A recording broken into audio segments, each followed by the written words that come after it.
Good morning and a very warm welcome to Southern Cross Station on a freezing cold winter's morning.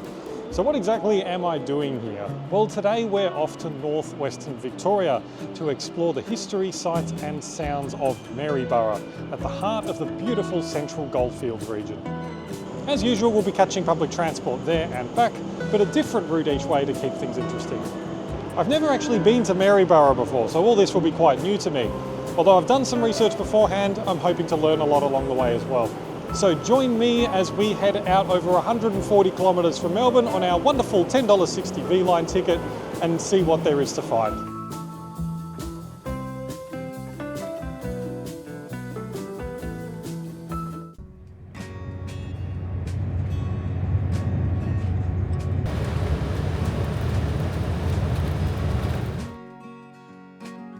So after that spectacular journey from Melbourne through all the fog and the mist and the rolling hills, here we are in Maryborough in the central Goldfields district.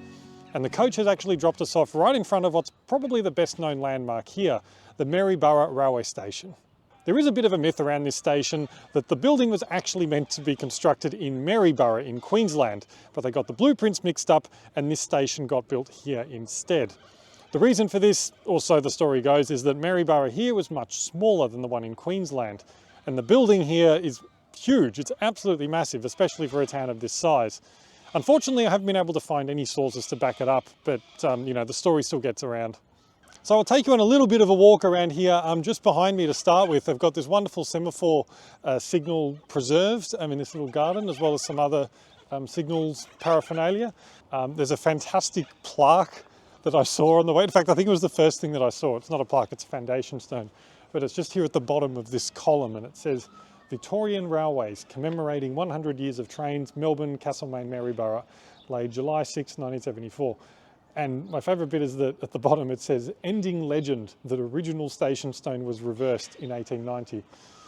So I'm not entirely sure what that legend was, but obviously they felt so proud that they disproved it that they had to engrave it on this stone 100 years later. We've also got this the wonderful forecourt here and these tiles just on the ground here, the raw iron, the sandstone. It's definitely the nicest station that we've got in the state, at least that I've seen.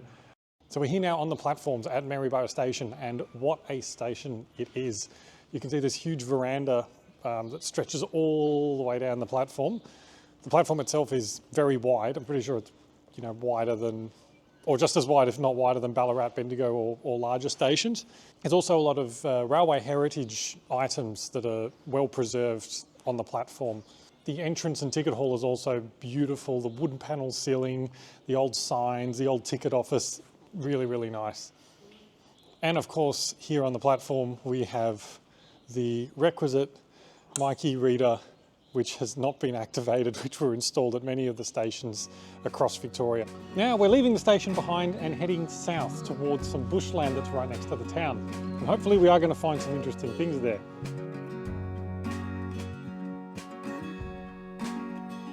So I'm barely 5 minutes out of the station and I've already found a really important historic site here just behind me. It seems I'm accidentally following some sort of heritage trail. I didn't actually plan for that. I just happened to head in the right direction, which is pretty lucky. But what you can see just behind me here is the Maryborough Flour Mill. It opened in April 1882 and could mill apparently 80 tonnes of flour per week. Operated for nearly 100 years until 1980, and it's one of only 6 mills left in Victoria out of about 200 that used to exist. It was conveniently located, as you can see, right next to the railway, as they were back in the day, so that they could move their goods around as easily as possible. I'm also actually standing right now in Soldiers Memorial Plot, which is something else I've found on this apparent heritage trail. It's dedicated to the people who served from Maryborough and its district during the First World War, or the Great War, between 1914 and 1919, or 18, depending on your definition. So it was actually originally only dedicated to the men who served during the First World War, but recently an additional plaque and memorial has been installed to recognise the work that nurses did, which is great to see. So we're going to continue heading south and into the bushland. So I've been walking for a little while now, maybe about 15 minutes, and I've now come to the turn off to get into Maryborough Regional Park, which is here on Stoneham Drive. And if you are looking for it, just be aware that there is absolutely no sign here at all. And it's just before the level crossing here that you can see behind me on the railway line. So just be aware that there's no signage here at all. Something else that I have noticed is the amount of quartz that is just absolutely everywhere. In the town, out here, it's just pervasive. And it's just a constant reminder of how important gold was and still is to large parts of this area. Maryborough only exists because of the gold rush. At its peak, it had between 30 and 50,000 people living here, purely because someone found some gold here. This is, the 1850s. So it's just, as I said, a constant reminder of how much it has shaped this whole place.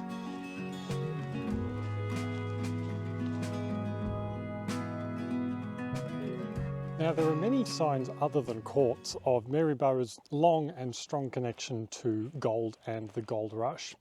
In March 1853, gold was discovered near where Maryborough is today, which caused a massive flood of people into the area.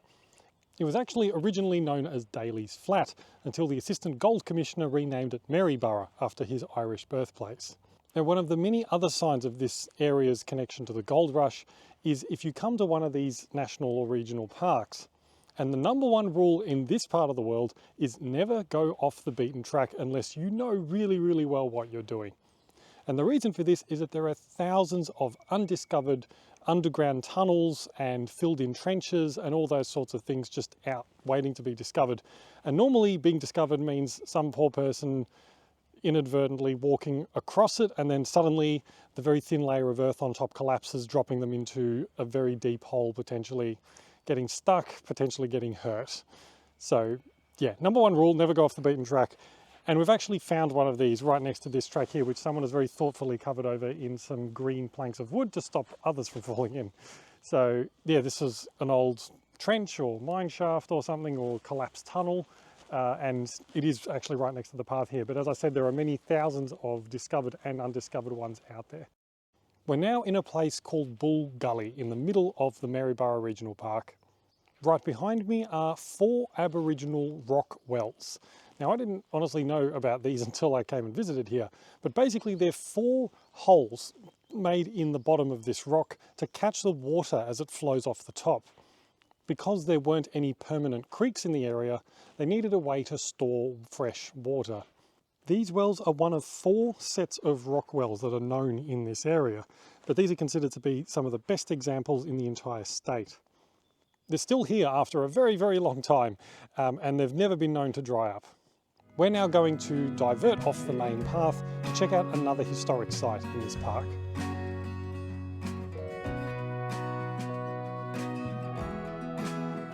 Just walking through this park, I have never seen this many remains of gold diggings ever. There's so many holes here. You can see some of the ones behind me. This is right next to a gully, so you can imagine this is where people would have been particularly interested in digging, because you would have had a high likelihood of gold washing up in the creek. But it's absolutely incredible. There's just holes absolutely everywhere, and there's probably even more over here that haven't even been discovered yet. But it's just, when you're here, you can imagine how many people and how busy this would have been. There were between 30 and 50,000 people just in the Maryborough area alone, all digging for gold in the 1850s. You can still go prospecting today in this park and the surrounding areas. All you need is the necessary equipment, and because the Eureka Stockade didn't work, I think you still need a mining license.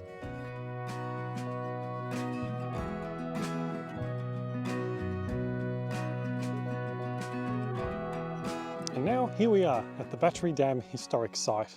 Now, one of the first things you'll see when you arrive here are these massive boilers just behind me. One of them, this one here, is called a Cornish boiler, and that was the first one here on this site.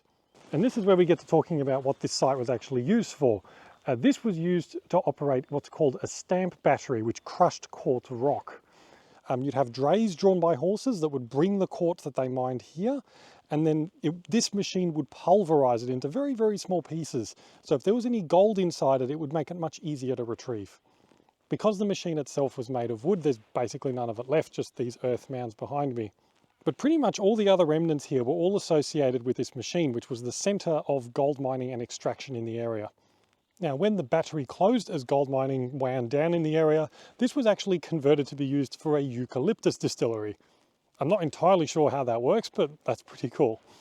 Now I've walked down towards the back of the battery site, towards what I thought were just more old mines, but these are in fact cyanide vats. I didn't quite believe the sign when I first read it, but it does explain why they were here. Apparently you would dump sand from the tailings, which is all the rock and stuff that you get from a mine, and they were dumped in a cyanide vat, which was right here, and that would basically recover much more gold than they would be able to do manually or through the battery that we saw earlier. The tailings would be sat in the cyanide for up to 2 weeks, then it would be put into a zinc tank and then sulfuric acid, and that would eat away at the zinc, which would leave a gold solution, and then finally they would roast it to burn off the acid. Then they would add borax to purify the gold, they'd smelt it and then make gold ingots out of that. Apparently this was such an efficient and effective way of extracting gold that they actually went around and reprocessed all the old tailings from the original gold mines. This kept them busy right up till the turn of the 20th century, and many were even done again in the 1930s. So I would never have imagined bringing cyanide out here would actually have, produced some good results, but apparently there you go. So now we're leaving behind the Battery Dam historic site to head back into the town of Maryborough.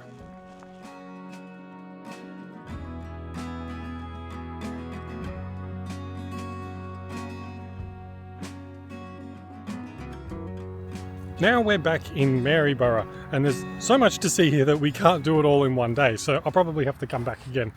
But what I wanted to show you next, and probably the last thing we'll get a chance to do, is some of the beautiful buildings that they have in the city centre.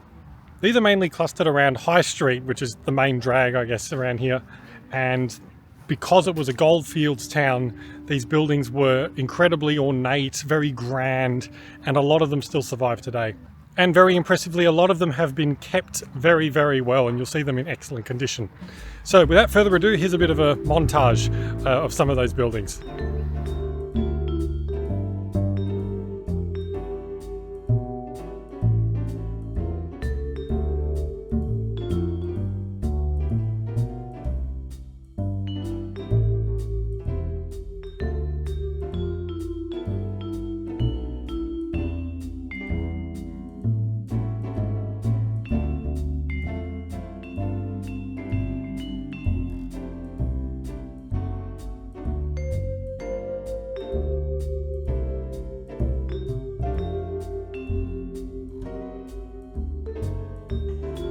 And so here we are back at Maryborough railway station and the end of our trip.